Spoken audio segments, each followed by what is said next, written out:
Армысыздар қыздар, мынау жыр болған макулебен жасап көрдік. Ой, біртіндеп қуырады екенсің. Нә, сәбізді балады екенсің, екі шетінен қуырады екенсің қызарғанда.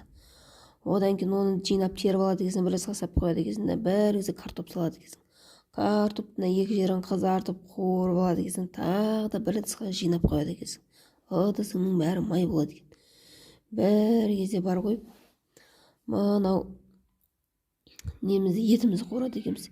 Етті де пісіріп, үйде қызыл бұрыш, сары бұрыш болса, бәрін қосып бұқтырып қояды екенсіз. Енді кезде күрішке келді. Әп-әп болып тұрған күріште сап-сары күркума қосып сары түске бояйды екенсіз.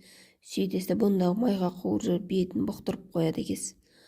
Бір кез ыдыс табай келді, кастроль керек те, томпақ кастроль. Мына бір қазан кемет, мына бір екі сковородка келмет, сонымен қолданыстан шығып тұрған кастроль тауып алдық, бір құлақ жоқ.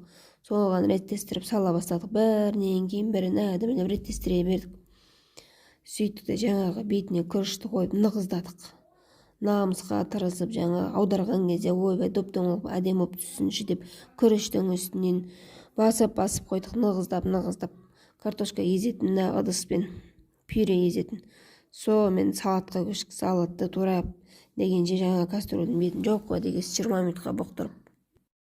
Ал сөйтіп макулбеміз дайын болды. Ал сосын бала шағымызбен соқырлатып үстінен қасықпен ұрып жаңа күрішті түсіріп алдық.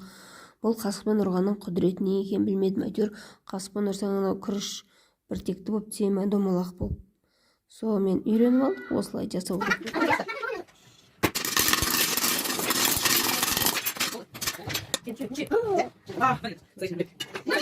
Газдың да сор екен, жан-жақтың бәрі май шашырып, содан кейін плотно газы жуып алады екенсі артынан.